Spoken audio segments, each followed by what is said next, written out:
What's up, guys? Welcome back. My name is Jeff, the owner of Rdrgear here in Salt Lake City, Utah. If you don't know what to do at Rdrgear, you can find a couple different ways. One, by liking, subscribing, and commenting on this YouTube channel.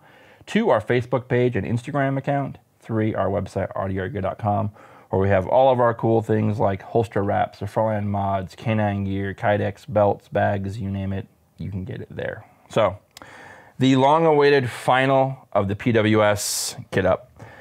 If you haven't been following along, we did a 3-part series on this rifle in regards to the PWS upper receiver and the ADM lower, and then we had a big bag of parts that we were going to go through.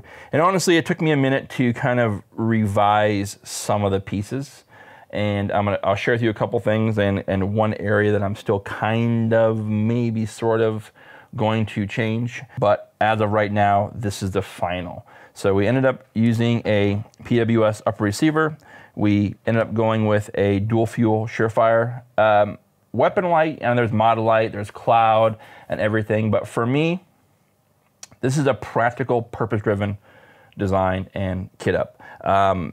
This rifle weapon light does plenty for me in the practical application of what I would use this rifle for. As a civilian, I'm not needing to do CQB. I'm not out in the middle of nowhere, Badland, looking for bad guys where I need a ton of light. This works well for having weapon light on the rifle and having enough light to do what I need to do with a short-barreled rifle. My buddy Nick at Velox Training Group with the Emissary development hand stops, it makes getting on that very, very comfortable. The lower was an ADM lower. This is the lower I've had forever. Tailor Tack Arms went through, recircoated the lower for me, upgraded some of the pins and detents and whatnot. Super awesome of him for doing that for me. Reptilia Corp, I'm really liking this pistol grip.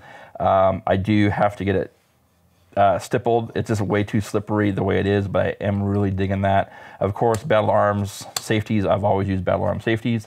Trigger Geisley. I always forget which one this one is, but it's basically what I consider the poor man's Geisley.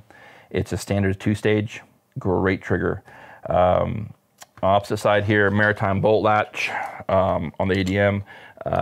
If you guys did not know, the ADMs have the internal bolt hold open and basically a internal bad lever, for lack of a better term. Phenomenal. Oh shit, Jesus, crispy.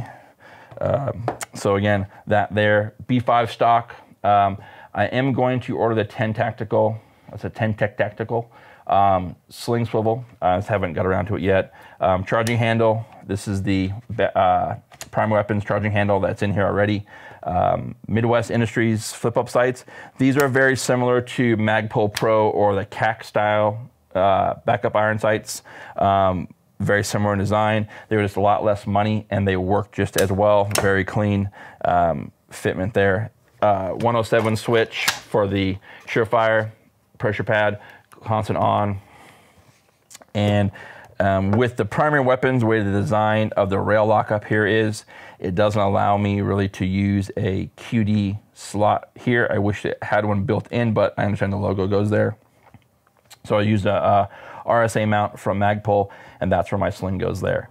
This rifle turned out phenomenal. This is my first piston-driven rifle. I was telling my friend Kisa Libby, who is a pro shooter for PWS and a local PWS armorer, you know, it's funny that I had shit on piston-driven rifles for so long. Oh, they break, they're cumbersome, they're complicated, they're heavy. Man, I was talking with an uneducated opinion on piston-driven rifles. This rifle is phenomenal.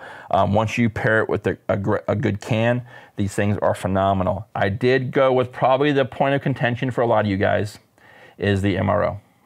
This is the Unity fast mount for the MRO. I like the MRO a lot. I like the bigger eye relief, eye box. It's just not ever been a dot that's failed me or given me any kind of headaches.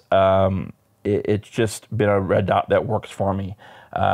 With the Unity fast riser, there's a very heads-up display. I don't have to dip the head or anything. And I'm very pleased with how this rifle turned out. We shot some great rounds today. We have a little bit of a B-roll segment for you guys you'll see later, but I'm very impressed. This turned out awesome. I'm glad you guys have been sharing, commenting along as we've been doing the videos. A lot of you guys have shared your own PWS purchases and ownership. Now I'm part of one of you guys, so it's very cool. And you'll see a lot more of this rifle in training classes in my summer recreational shooting. This may get an LPVO at a later date due to, it is a little bit heavy, I'm not gonna lie. So the LPVO is kind of up in the air. I don't wanna add more weight, but this front end's a little bit beefy, being piston and with a can, but at the end of the day, man, this thing, and it shoots so well. Very, very good shooting rifle, and I cannot be more pleased. So I appreciate PWS sending the upper out to us. That was from them, and Kisa Libby, as always, my PWS point of contact here locally. Thank you guys for that. We appreciate it, and thank you, Kisa, for helping me out. So again, guys, that's the overall final on the PWS kit up. From tip to tail, Havoc 556 rugged suppressor. You'll see some more of that in the future. Surefire dual fuel, Midwest flip up iron sights, PWS upper receiver, piston driven, M3 development, hand stop, Rdrgear MRO, you need fast mounts, ADM low receiver, battle arms development safety, factory charging handle from PWS, and the B5 stock. All soup to nuts. Thanks for watching, guys. As always, we post 2 to 3 videos every week. And give the own, give the review, give the manufacturer. Until next time, be well. Take care.